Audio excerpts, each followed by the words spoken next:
നമസ്കാരം. നമസ്കാരം. Pakistan occupied Kashmir POK ഇപ്പോൾ നമ്മൾ ഓൾറെഡി ഒരു കാര്യം ചർച്ച ചെയ്തായിരുന്നു. എന്തുകൊണ്ടാണ് അവിടെ പ്രശ്നങ്ങൾ നടക്കുന്നതെന്നുള്ളതും അതുപോലെ തന്നെ അവാമി ലീഗുമായി ബന്ധപ്പെട്ട് എന്തുകൊണ്ടാണ് അവർ വലിയ തരത്തിലുള്ള സ്ട്രൈക്കിലോട്ട് ഇറങ്ങുന്നതെന്നുള്ളതും അവിടെ ഉൽപ്പാദിപ്പിക്കുന്ന വൈദ്യുതിയിൽ നല്ലൊരു ശതമാനം പാകിസ്ഥാൻ കൊണ്ടുപോകുമ്പോൾ അവർക്ക് കിട്ടുന്നത് വളരെ തുച്ഛമായതാണെന്നുള്ളതും തുച്ഛമായതിനപ്പുറം തന്നെ അതിന് വലിയ തരത്തിലുള്ള പൈസ അവർ അടക്കേണ്ടി വരും എന്നുള്ളതും. അപ്പോൾ പാകിസ്ഥാൻ ഒക്കുപ്പൈഡ് കാശ്മീർ വലിയ തരത്തിലുള്ള പ്രശ്നങ്ങൾ ഇപ്പോഴും നമ്മൾ ഈ സംസാരിക്കുന്ന ഈ നിമിഷം നടന്നുകൊണ്ടിരിക്കുന്നത് ഇപ്പോൾ അവർ മുമ്പോട്ട് വെക്കുന്ന ഏറ്റവും പുതിയ കാര്യങ്ങൾ 38 ആവശ്യങ്ങൾ 48 മണിക്കൂർ സമയപരിധിക്കുള്ളിൽ നിശ്ചയിക്കണം എന്നുള്ള കാര്യമാണ്. അല്ലാന്നുണ്ടെങ്കിൽ പാകിസ്ഥാൻ വലിയ തരത്തിൽ POK വലിയ തരത്തിലുള്ള പ്രക്ഷോഭത്തിലോട്ട് നീങ്ങും എന്നുള്ളൊരു അന്തിമ സൂചന കൂടി നൽകി കൊടുത്തു കഴിഞ്ഞു. അപ്പോൾ നമ്മൾ കാര്യങ്ങൾ നോക്കിക്കഴിഞ്ഞാൽ എക്കാലത്തും കൃത്യമായിട്ട് ഈ പഞ്ചാബ് പ്രൊവിൻസിലാണ് എക്കാലത്തും പാകിസ്ഥാൻ വലിയ തരത്തിലുള്ള മേൽക്കോയ്മ അല്ലെങ്കിൽ പ്രാതിനിധ്യം കൊടുത്തിട്ടുള്ളത്. അപ്പം POKയിൽ എന്തിനായിരിക്കും ഇത്തരത്തിൽ ഏകദേശം 12ഓളം സീറ്റുമായി ബന്ധപ്പെട്ട് അത് റദ്ദാക്കണം എന്നാണ് അവർ ഉന്നയിക്കുന്ന പ്രധാനപ്പെട്ട ഒരു കാര്യം. അപ്പോൾ പലതരത്തിലുള്ള കൺഫ്യൂഷൻ്റെ ഇടയിൽ നടക്കുന്നുണ്ട്. എന്തുകൊണ്ടായിരിക്കാം ഈ സാധനം റദ്ദാക്കണം എന്ന് പറയുന്നതും പിന്നെ അതുപോലെ തന്നെ പിന്നെ ആൾക്കാരുടെ അംശം വെച്ച് നോക്കുമ്പോൾ ഈ പറഞ്ഞ പോലെ പ്രയോറിറ്റി അല്ലെങ്കിൽ അവരുടെ അനുകമ്പം മൊത്തം വെച്ച് നോക്കുമ്പോൾ ആ യഥാർത്ഥത്തിൽ കിട്ടേണ്ട സാധനങ്ങളല്ല എന്നുള്ള തരത്തിലൊക്കെ വരുന്നുണ്ട്. ശരിക്കും എന്താണ് ഇപ്പം പാകിസ്ഥാൻ POKയിൽ നടന്നുകൊണ്ടിരിക്കുന്നത്? POKയിൽ ജനാധിപത്യ സംവിധാനങ്ങളെ എങ്ങനെ ദുരുപയോഗം ചെയ്യാമെന്നുള്ളതിൻ്റെ ഏറ്റവും വലിയ ഉദാഹരണമാണ് നടക്കുന്നത്. അതുകൊണ്ട് ബംഗ്ലാദേശിൽ ഏറെക്കുറെ നടന്നതാണ്. അതേ പശ്ചാത്തലം തന്നെയാണ് ഇപ്പോൾ POKയിലും ഉരുത്തിരിഞ്ഞു വരുന്നത്. പിന്നെ വളരെ പെട്ടെന്ന് നമുക്ക് മലയാളികളായ കസ്റ്റമേഴ്സിന് കേൾവിക്കാർക്ക് മനസ്സിലാകാൻ ഏറ്റവും പ്രധാനപ്പെട്ട ഉദാഹരണം നമ്മുടെ തിരുവനന്തപുരം കോർപ്പറേഷൻ തിരഞ്ഞെടുപ്പായിരുന്നു. തിരുവനന്തപുരം കോർപ്പറേഷനിൽ ഏതാനും വർഷം മുമ്പ് ഡീലിമിറ്റേഷൻ വാർഡ് പുനഃസംഘടന നടന്നു. ഈ വാർഡ് പുനഃസംഘടനയിലുണ്ടായൊരു പ്രത്യേകത, അന്നാരും അതിൻ്റെ ഗൗരവം ശ്രദ്ധിച്ചില്ല. BJPക്ക് ജയിക്കാൻ സാധ്യതയുണ്ടാകുന്ന വാർഡുകളിൽ, BJPക്ക് അനുകൂലമായ സാമൂഹിക പശ്ചാത്തലം നിലനിൽക്കുന്ന വാർഡുകളിൽ എണ്ണം കുറഞ്ഞു. വാർഡുകളുടെ എണ്ണം കുറഞ്ഞ വാർഡുകളിലെ വോട്ടേഴ്സിൻ്റെ എണ്ണം കുറഞ്ഞു. വോട്ടേഴ്സിൻ്റെ എണ്ണം കുറഞ്ഞപ്പോൾ കൂടുതൽ വാർഡുകൾ പകരം അവിടെ ഉണ്ടായി. കാരണം ഒരു വാർഡിന് ഇത്ര 1000-2000 മതി എന്നുള്ള രീതിയിലേക്ക് വന്നു കഴിഞ്ഞപ്പോൾ BJP ജയിക്കാൻ സാധ്യതയുള്ള വാർഡുകളുടെ എണ്ണം കൂടി. ഇപ്പോഴത്തെ മറുവശത്ത് കോൺഗ്രസിനോ അല്ലെങ്കിൽ കോൺഗ്രസിന് പ്രത്യേകിച്ചും CPMനോ സ്വാധീനമുള്ള വാർഡുകളിലെ വോട്ടേഴ്സിൻ്റെ എണ്ണം ഭയങ്കരമായിട്ട് കൂടി. വോട്ടേഴ്സിൻ്റെ എണ്ണം കൂടി, വാർഡിൻ്റെ എണ്ണം കൂടുന്ന വോട്ടേഴ്സിൻ്റെ എണ്ണം കൂടി. വോട്ടേഴ്സിൻ്റെ എണ്ണം കൂടുമ്പോൾ ഒരു കോൺഗ്രസ് സ്ഥാനാർത്ഥിക്ക് ജയിക്കണമെങ്കിൽ 8000 വോട്ട് പിടിക്കണം, അല്ല അവിടുത്തെ ഭൂരിപക്ഷം കിട്ടണമെങ്കിൽ ഇപ്പുറത്ത് BJPക്ക് ജയിക്കേണ്ട വാർഡിൽ 2000 വോട്ട് താഴെ പിടിച്ചാൽ, അല്ല 1500 വോട്ട് പിടിച്ചാൽ BJPക്കാരന് ജയിക്കാവുന്ന അവസ്ഥയുണ്ട്. അങ്ങനെ വന്നപ്പോൾ ഈ അരിത്തമെറ്റിക്കൽ ഇംബാലൻസ്, ഡെമോഗ്രാഫിക് ഇംബാലൻസ് അവിടെ ഉണ്ടാവുകയും അത് ഇത്തവണ തിരുവനന്തപുരം കോർപ്പറേഷനിൽ BJPക്ക് ജയത്തിൻ്റെ പ്രധാനപ്പെട്ട കാരണങ്ങളിലൊന്നാവുകയും ചെയ്തു. ഇതേ സിറ്റുവേഷൻ തന്നെയാണ് ഇവിടെ നടക്കുന്നത്. പാകിസ്ഥാനിലേക്ക് ഇന്ത്യയിൽ നിന്ന് അഭയാർത്ഥികളെ പാകിസ്ഥാനിലേക്ക് ചെന്നപ്പം പാകിസ്ഥാൻ്റെ പല സ്ഥലങ്ങളിലായിട്ടാണ് ഇവർ കറാച്ചി പോയി, പഞ്ചാബിൽ പോയി, എല്ലായിടത്തും പോയി.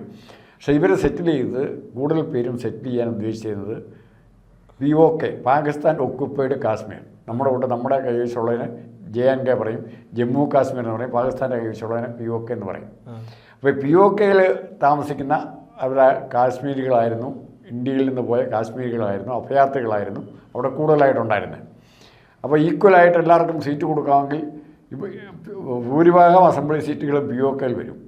അതിന് പാകിസ്ഥാൻ ഗവൺമെൻറ് അവരുടെ ഭാഗത്ത് മാത്രം നിൽക്കുന്ന കാശ്മീരികളെ, അത് ശ്രദ്ധിച്ചോണം, അവരുടെ ഭാഗത്ത് മാത്രം നിൽക്കുന്ന കാശ്മീരികളെ അക്കോമഡേറ്റ് ചെയ്യാൻ വേണ്ടി 12 സീറ്റ് ഭരണഘടനാ സീറ്റുകൾ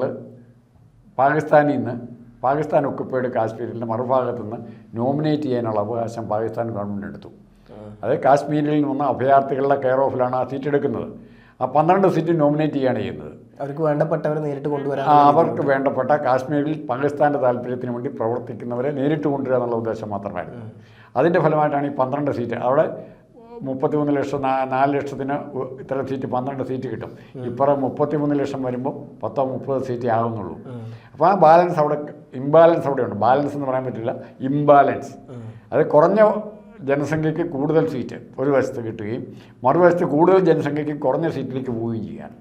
അപ്പോൾ ഈ സിറ്റുവേഷനാണ് പാകിസ്ഥാനിൽ ഇപ്പോൾ ഡെവലപ്പ് ചെയ്യുകയും മാത്രമല്ല എല്ലാ രീതിയിലും ഇവിടുന്ന് പോയ POKയിൽ ചെന്ന് താമസിച്ച, അല്ലെ POKയിൽ സെറ്റിൽ ചെയ്ത കാശ്മീരികളെ അവരെ അവഗണിക്കുകയും ചെയ്യുകയാണ്.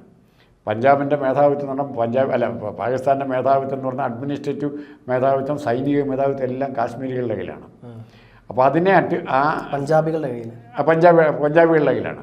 അപ്പോൾ അവരുടെ മേധാവിത്വം അടിച്ചേൽപ്പിക്കാൻ പറ്റത്തക്ക രീതിയിലൊരു അഡ്മിനിസ്ട്രേറ്റീവ് സെറ്റപ്പാണ് ജമ്മു കാശ്മീരിലും POKയിലും അവരുണ്ടാക്കി വെച്ചത്. അപ്പോൾ POKയിൽ ഇത് കൊണ്ടുണ്ടായ പ്രത്യേകത ഇതാണ്. നാളെ വേണമെങ്കിൽ ഏത് സമയത്തും, പക്ഷേ ഇന്ത്യക്ക് ഒരു അനുകൂല ഘടകം എന്ന് പറയുന്നത് ഇന്ത്യ ഇത് ശ്രദ്ധിക്കുകയാണ്. അപ്പോൾ ആ ഭാഗത്ത് POKയിൽ ദാരിദ്ര്യവും തൊഴിലില്ലായ്മയും അതുപോലുള്ള ബുദ്ധിമുട്ടുകളും ജീവിത സൗകര്യങ്ങളുടെ അഭാവം കൂടി ഓരോ ദിവസവും കൂടി വരികയാണ്. അവിടെ ഡെയിലി സമരങ്ങളായി. പലയിടത്തും പാകിസ്ഥാൻ പട്ടാളത്തിന് പോലും പ്രവേശിക്കാൻ പറ്റാത്ത സാഹചര്യം ഉണ്ടാവുകയാണ്. As good as Bangladesh. Bangladesh എങ്ങനെയാണോ പ്രശ്നങ്ങൾ ഡെവലപ്പ് ചെയ്യാൻ രണ്ടാമതൊരു പുതിയൊരു രാജ്യമാവുകയും ചെയ്ത് ഏറെക്കുറെ സമാനമായ സാഹചര്യം POKയിൽ ഡെവലപ്പ് ചെയ്യുന്നു. പക്ഷേ ഇന്ത്യ ഇതിൽ കയറി ഇപ്പോൾ തൽക്കാലം ഇടപെടുമെന്ന് തോന്നുന്നില്ല. ഇന്ത്യ ഇടപെട്ടാൽ അപ്പോഴേ മറ്റ് പാകിസ്ഥാനിൻ്റെ മറ്റ് പ്രദേശങ്ങളിലുള്ളവരെല്ലാം ആരുടെ കൂടെ വരും? ഇപ്പോഴത്തെ പാകിസ്ഥാൻ്റെ കൂടെ വരും. അതിന് പകരം ഇന്ത്യ ഇത് കളി കാണുകയാണ്. എന്തുമാത്രം അടിച്ചമർത്തൽ എത്ര മുമ്പോട്ട് പോകുന്നു, എത്ര ക്രൂരമാകുന്നു, അതനുസരിച്ച് ഇന്ത്യയുടെ സ്വാധീനം അവിടെ വർദ്ധിക്കും. പക്ഷേ ഇന്ത്യ ഇപ്പോൾ ഇടപെട്ടാൽ, ഇപ്പോൾ ഇറാനിൽ അമേരിക്കയ്ക്ക് പറ്റിയപോലെ തന്നെ അമേരിക്കയും ഇസ്രായേലും ചാടിക്കയറി ഇറാനിൽ ഇടപെട്ടുകൊണ്ട് ഇറാനിയൻ ജനതയുടെ ഒരു യൂണിറ്റി അവിടെ സാധിച്ചു. ഇന്ത്യ ഇപ്പോൾ കയറി ഇടപെടാൻ അവിടെ സംഭവിക്കുന്നതാണ്, പാകിസ്ഥാനിൽ സംഭവിക്കുന്നതാണ്. കുറേ ഈ കാശ്മീരികളുടെ പാകിസ്ഥാൻ അനുകൂല കാശ്മീരികളുടെ യൂണിറ്റി ശക്തമായിട്ടുണ്ടാവും. അത് ഇന്ത്യക്ക് ഇപ്പോൾ തൽക്കാലം ചീത്തയാണ്. അതുകൊണ്ട് ഇന്ത്യ കളി കാത്തിരുന്ന് കാണുകയാണ്. ഇന്നല്ലെങ്കിൽ നാളെ മോഡിയുടെ കയ്യിലെ ഏറ്റവും വലിയ തുരുപ്പ് ചീട്ട് ഇലക്ഷൻ ചെയ്യുക, ഇന്ത്യയിലെ പാർലമെൻറ്റ് ഇലക്ഷൻ ജയിക്കാനുള്ള തുരുപ്പ് ചീട്ട് കാശ്മീരിലൊക്കെ ആയിരിക്കും. ചിലപ്പോൾ വേണം കാശ്മീർ പിടിച്ചെടുക്കാം. ഏറ്റവും വലിയ ബോംബ് സൂക്ഷിക്കുന്ന പോലെയാണ് മോഡി അത് കൊണ്ടു നടക്കുന്നത്. അത് എവിടെ എത്തും, എപ്പോൾ പൊട്ടിക്കും എന്ന് നമുക്ക് കാത്തിരുന്ന് കാണാം. എനിക്ക് തോന്നുന്നു ഇതിൻ്റെ കൂടെ നമ്മൾ പറയേണ്ട മറ്റൊരു കാര്യം എന്ന് പറഞ്ഞാൽ, ഈ പറഞ്ഞ പോലെ നമ്മൾ 1970 നമ്മൾ ഈ പറഞ്ഞ പോലെ ബംഗാൾ വിഭജിച്ചപ്പോൾ വലിയ തരത്തിൽ അന്ന് പ്രശ്നങ്ങളുണ്ടായിരുന്നു. ഈ പറഞ്ഞ പോലെ ഒരു വശത്ത് ഈ പറഞ്ഞ പോലെ ബംഗാളി മുസ്ലിങ്ങളെ മറ്റൊരു കണ്ണോട് കൂടി കാണുന്ന രണ്ടാംകിട പൗരന്മാരായി കാണുന്നൊരു സമ്പ്രദായം ഉണ്ടായിരുന്നു. അന്ന് ഇന്ത്യ കയറി ഇടപെടുകയും ഇന്ത്യ രണ്ടായി വിഭജിക്കുകയും ബംഗ്ലാദേശെന്നും പാകിസ്ഥാനെന്നും രണ്ടായി ഈസ്റ്റിനെ പ്രത്യേകം മാറ്റിയെടുത്തു.